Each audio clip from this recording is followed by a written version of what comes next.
सिवाय भगवान के। इसलिए भगवान का नाम हमें लेते रहना चाहिए, व्यर्थ के काम काजों को छोड़कर।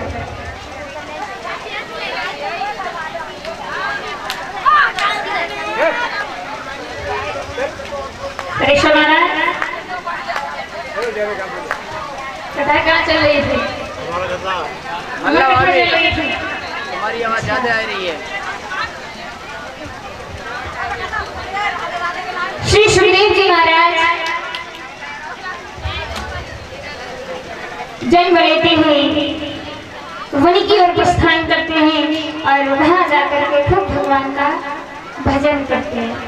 वेद व्यास जी ने उन्हें वापस लौटाने का बहुत प्रयत्न किया, पर वे वापस नहीं आए। उन्होंने सोचा कि सुखदेव जी का जन्म ही इसलिए हुआ है ताकि वे श्रीमद् भागवत कथा का पाठ करें, उसे पढ़ें और उसके बाद भगवान के प्यारे भक्तों को वो कथा श्रवण करा के उन्हें भगवान के धाम भेजे। इसीलिए इसी उद्देश्य से उनका जन्म हुआ है। लेकिन वे तो हमारे पास एक पल रुकना ही नहीं चाहते, तो हम उन्हें भागवत कथा का रसास्वादन कैसे कराएंगे। अब महाराज जब उनके कहने से तो सुखदेव जी नहीं रुके, तो उन्होंने अपने शिष्यों को भेजा, और जब शिष्यों को भेजा तो उनको एक एक दो दो भागवत कथा के श्लोक याद थे। तो उन्हीं श्लोकों का जाकर के सुखदेव जी के पास जब गायन किया, उसे सुनकर के सुखदेव जी को बड़े आनंद की अनुभूति हुई। एक श्लोक सुना तो उन्होंने आंखें खोल के देखा कि कौन है जो इतना सुंदर श्लोक का गायन कर रहा है, जो हमारे प्रभु का गुणगान कर रहा है, जिस श्लोक में भगवान के चरित्रों का गुणगान किया गया है। ये ऐसे श्लोक कौन सुना रहा है? जब देखा उस शिष्य के पास गए, बोले क्या ये श्लोक तुमने ही कहा था? तो उसने कहा हाँ हमने ही कहा था। सुखदेव जी महाराज ने कहा क्या ऐसे श्लोक तुम्हें और भी आते हैं? तो उसने कहा नहीं प्रभु, मुझे तो बस एक आध दो पता थे, सो मैंने सुना दिए, अब इससे ज्यादा मुझे नहीं आते। सुखदेव जी ने कहा अच्छा ठीक है तुम जाओ, और वे अपने फिर से भगवान के ध्यान में बैठ गए। दूसरा शिष्य भेजा, उसको दो चार श्लोक याद करा के, और उसने भी जाके वही श्लोक जब सुखदेव जी के सामने सुनाए तो उनको और भी अच्छा लगा। फिर से पूछा क्या तुम्हें और भी श्लोक आते हैं? उसने भी कह दिया नहीं अब इससे ज्यादा मुझे नहीं आते। उन्होंने सुखदेव जी से कहा क्या प्रभु आपको यह श्लोक अच्छे लग रहे हैं? बोले मुझे ये सब सुन के बड़े आनंद की अनुभूति हो रही है। शिष्यों ने कहा अगर ऐसे श्लोक आपको बहुत सारे सुनने हैं तो आपको हमारे साथ चलना है। सुखदेव जी ने कहा कि ठीक है हम आपके साथ चलते हैं। और तब वे वापस वेद व्यास जी के पास आते हैं और श्रीमद् भागवत कथा का श्रवण करते हैं। हमसे पूरी भागवत कथा सबसे पहले तो उसको पढ़ते हैं, दादी के द्वारा सुनते हैं, और उसके बाद भक्तों को सुनाने के लिए अग्रसर होते हैं। तो बंधुओं श्रीमद् भागवत कथा जो कि भगवान विष्णु के मुखार मन से प्रकट हुई है, यही भागवत कथा सबसे पहले केवल 4 श्लोकों में थी, तो इसे चतुर्श्लोकी श्रीमद् भागवत कथा कहा जाता था। पहले ये चतुर्श्लोकी थी, लेकिन जब ये 4 श्लोक भगवान ने नारद जी के द्वारा वेद व्यास जी के पास तक आए, तो उन्होंने इन 4 श्लोकों को 18,000 श्लोकों में परिवर्तित कर दिया। और अब जो कथा है इस समय आप सुनते हैं, उसमें कम से कम 18,000 श्लोक, 335 अध्याय और 12 स्कंद हैं। उन्होंने 4 से 18,000 श्लोकों में इसको विस्तृत कर दिया। देखिए 4 श्लोक जो थे ना, उसमें जब कथा पहले सुनते थे तो कुछ समझ में आती थी, उतनी समझ में नहीं आती थी, लेकिन फिर विस्तार से उसको थोड़ा और सरल भाषा में जब वेद व्यास जी ने लिखा, तब से जो है ये कथा और भी मनुष्यों को अच्छे से समझ में आने लगी और थोड़ा उनको जो है कथा के प्रति रुचि बढ़ने लगी। सूत जी के मुखारविंद से सोनकादि ऋषियों ने इस प्रकार श्री सुखदेव जी महाराज का किस प्रकार जन्म हुआ, कैसे उन्होंने श्रीमद् भागवत कथा का रसास्वादन किया, एक सुंदर कथा श्रवण की और उसके पश्चात उन्होंने परीक्षित महाराज का जन्म कैसे हुआ, ये भी अद्भुत कथा श्रवण करनी चाहिए। तो सूत जी ने उन्हें समझाया है कि एक बार जब भगवान श्री कृष्ण पांडवों की रक्षा सुरक्षा करने के लिए उनके साथ हो जाते हैं। महाभारत का युद्ध जो हुआ वो तो सभी ने कहीं ना कहीं सुना ही होगा, टीवी इत्यादि में सीरियल वगैरह में देखे भी हैं। तो देखिए महाराज कहते हैं कि जब पांडव और कौरवों में युद्ध चल रहा था, उस समय पांडवों की शक्ति से और पांडवों का जो बल पौरुष था, और क्योंकि पांडवों के साथ भगवान श्री कृष्ण भी थे और जिधर भगवान हो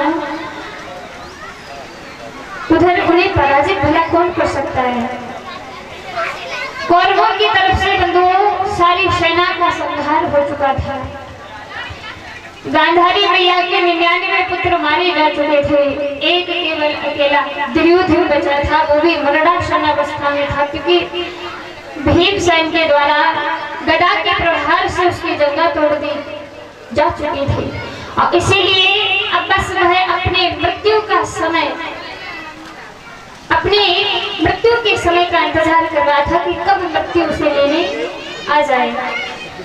ऐसी अवस्था में उसके पास अश्वत्थामा गुरु पुत्र यानी द्रोणाचार्य का पुत्र उसके पास आता है और कहता है, मित्र तुम्हारी ये हालत देख करके मुझे अच्छा नहीं लग रहा है, मुझे पांडवों से बड़ा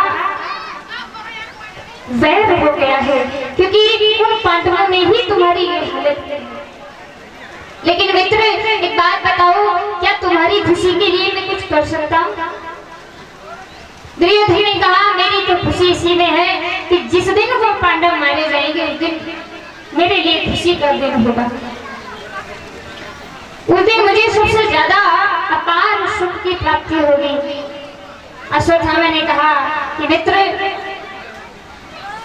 जब तक मैं जीवित हूँ तब तक मैं तुम्हारी ये अभिलाषा पूर्ण करने का प्रयास करूंगा। और दुर्योधन को सांत्वना बता करके जो है अश्वत्थामा वहां से जाता है कि आज ही मैं पांडवों को मृत्यु के घाट उतार दूंगा, युद्ध में ना सही लेकिन कपट पूर्वक तो मैं उन्हें अवश्य ही मार दूंगा। देखिए युद्ध में जब किसी से युद्ध किया जाता है तो शत्रु पक्ष और स्वयं का पक्ष दोनों आमने सामने होते हैं तब युद्ध होता है, यानी पीठ पीछे से कोई वार नहीं करता, धोखे से कोई किसी को युद्ध में नहीं मारता। नियम तो यही होता है, जो जितना शक्तिशाली और बली होगा वही युद्ध में जीत जाएगा। लेकिन अश्वत्थामा ने विचार कर लिया कि हम युद्ध में तो इनसे जीत नहीं सकते और ना ही हम इन्हें मार सकते, इसलिए उसके मन में कूटनीति आई। और जब उसके मन में एक ऐसा विचार आया जिसे सुनकर के लोगों का दिल बदल जाए महाराज, उसने रात्रि में मन ही मन विचार किया कि आज रात्रि में ही सोते हुए पांडवों को मैं मृत्यु के घाट उतारूंगा। अश्वत्थामा के मन में विचार करके रात्रि के समय में जहाँ युद्ध समाप्त होने के बाद कौरव और पांडव अपने अपने शिविर में चले जाया करते थे, तो पांडव भी अपने शिविर में सोने के लिए जा रहे थे। तभी भगवान तो भाई सब कुछ जानने वाले हैं, कृष्ण कन्हैया ने पांडवों से कहा कि हे पांडवों, आज रात्रि तुम्हारे सोने के लिए नहीं है। अब तक तो तुम रात्रि में निश्चिंत होकर के सो जाया करते थे, लेकिन आज मैं चाहता हूँ कि तुम लोग सो ना, तुम एक काम करो, मेरे साथ घूमने चलो। भगवान कन्हैया उन्होंने पांडवों को अपने साथ लिया और लेकर के वहां से निकल जाते हैं। लेकिन द्रौपदी मैया के 5 पुत्र पांचों पांडवों के जैसे ही थे, लेकिन अश्वत्थामा को कुछ भी पता नहीं था। अश्वत्थामा रात्रि का समय था, क्योंकि रात्रि में अंधेरा होता है। रात्रि में आया, हाथ में तलवार थी, भगवान पांडवों को लेके तो बाहर निकल ही गए थे, लेकिन उनकी जगह पे उनके 5 पुत्र सो रहे थे। अश्वत्थामा ने रात्रि में कुछ देखा न भरा, और वह पांडव जान करके उन 5 पुत्रों के शीश काट करके उन्हें लेकर के दुर्योधन के पास चला जाता है। जब दुर्योधन के पास पहुंचा और जाकर के उसे संदेशा दिया कि मित्र, तुमने मुझसे जो कहा था ना, वह अभिलाषा मैंने तुम्हारी पूरी कर दी। बोले क्या सच में तुम दुर्योधन को खुश करने का प्रयत्न कर रहे हो? तुमने सच में पांडवों की हत्या कर दी?